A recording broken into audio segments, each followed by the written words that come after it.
Hello there, and welcome back to another episode of the Lazy Girl's Guide to Podcasting. We're talking about monetization in this particular podcast episode, and this is going to link together with the next episode as well. So in this episode, we are going to be talking about all the things that you need to be doing before you monetize your podcast. And then next week, we're going to be talking about actual ways to monetize your podcast.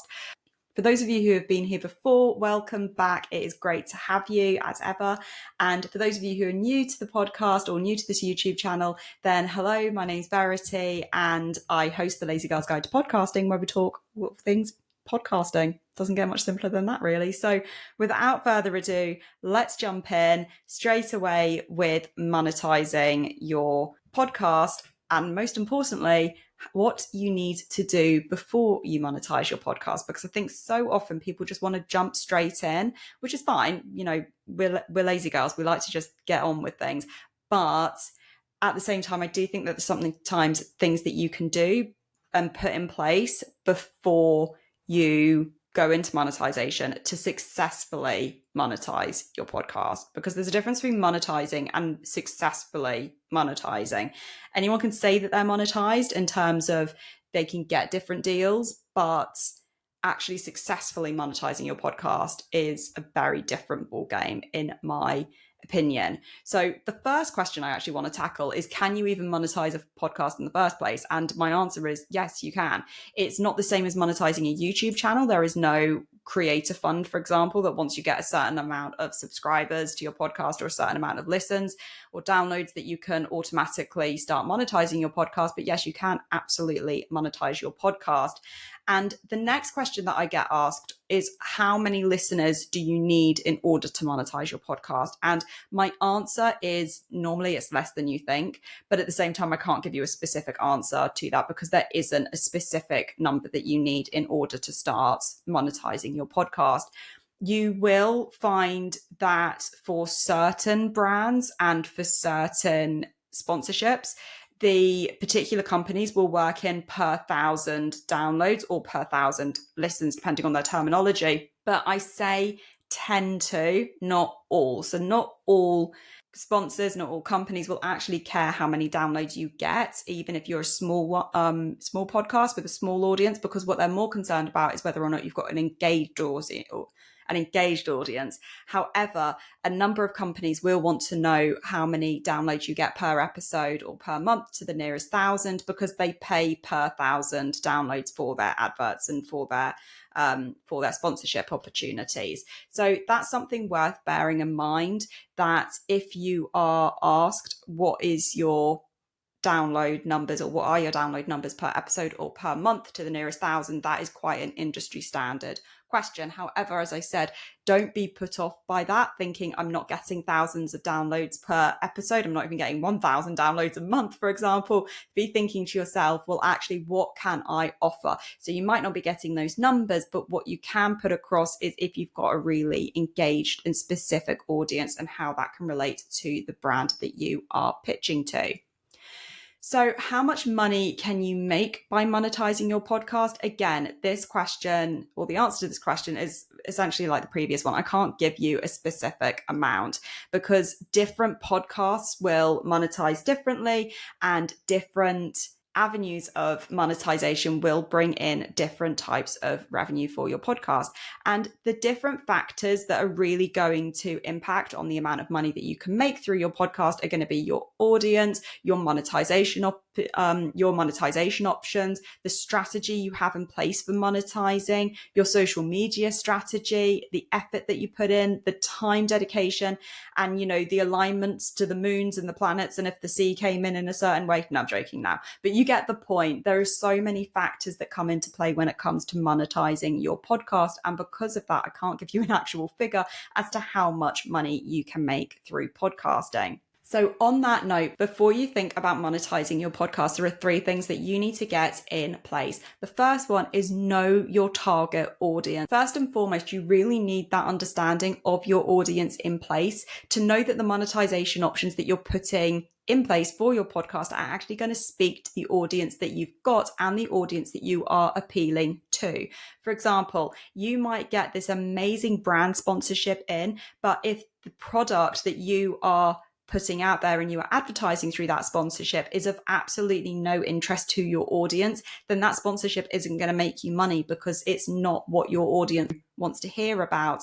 Equally, if you're putting in affiliate links and affiliate codes, for example, to your audience, to products and services that just aren't aligned with your audience's values, then that is also not going to be fruitful for you. So you've really got to be aware and know your audience before you look at different monetization opportunities.